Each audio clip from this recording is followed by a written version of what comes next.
What's going on YouTube? Today I'm going to take you through the differences between a high bar squat and a low bar squat. There's definitely no right or wrong either way. You can use both exercises very effectively in the majority of strength training programs. We're going to take you through the differences today and give you a little bit more information about why you might use one or the other.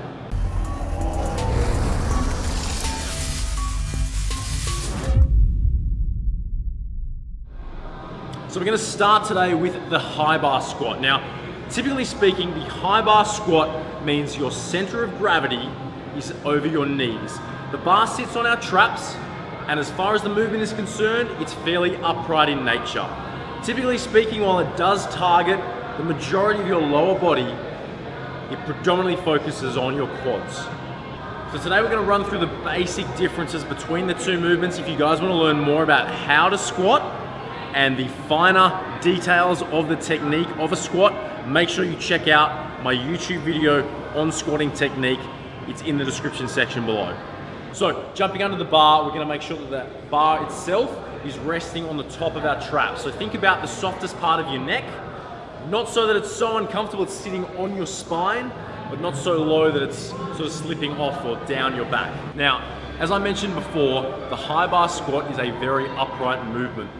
Considering the positioning of the bar on our neck, it means the center of gravity is pretty much over our knees, which means when we go to drop, we actually want to break first from our knees, and that's going to help us stay in that upright position. The high bar squat predominantly targets the quads, simply because as we drop into the movement staying fairly upright, we don't have quite as much posterior chain activation in comparison to a low bar squat in order to bring ourselves back up throughout the movement. Hence the importance of the quads throughout the squat. So the high bar squat is a fantastic movement if you're looking to actively target your quads. So if you're looking for them to grow, make sure you think about getting this as an accessory movement into your training program. What you probably will find is that the high bar squat is slightly less taxing than a low bar squat, simply because you won't be able to move quite so much weight. So when it comes to frequency, you could probably think about incorporating this movement into your training program a little bit more frequently without necessarily having to worry about huge periods of recovery time. Okay, so with the low bar squat, the bar is gonna sit in a slightly different position to a high bar squat. What we're gonna do is bring that bar a little bit further down our back and essentially look at flaring our rear delts and allowing that bar to rest on the shelf that we've created from flaring our delts. Now, as a consequence, the center of gravity is also going to move back slightly. It's going to shift back over toward the hips now, which means as a consequence, we're going to look at breaking from the hips first, and what that's going to help us to do is actually activate our posterior chain before we even begin the movement. If you're standing here watching this video right now, if you break from the hips with slightly bended knees, you should be able to feel that your hamstrings are engaged automatically, which means when you do break from the hips for a low bar squat, you're automatically recruiting your glutes, your hamstrings, as well as using your quads for the squat when you're looking at coming back up. If you're squatting properly, as per the instructions in the video that I mentioned before, you'll be using your back really well as well, making it a hugely beneficial movement for training your posterior chain. Okay, so as I said, for the low bar squat, it's gonna sit on our rear delts. So, probably the best way to think about setting up, if you've never done a low bar squat before, is finding that position that you're comfortable performing a high bar squat on your traps, pushing your elbows back and up, essentially, and allowing the bar to sort of almost fall back before unracking it. Jumping under for a high bar squat, flaring our elbows, and then letting it rest back in that position.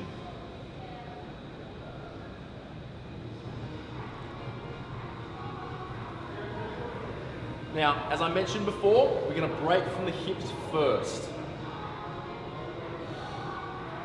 Now, as a consequence of breaking from the hips first, you will find that from a side-on profile, your chest is a little bit lower to the ground throughout the movement. It's not as upright in nature as a high bar squat.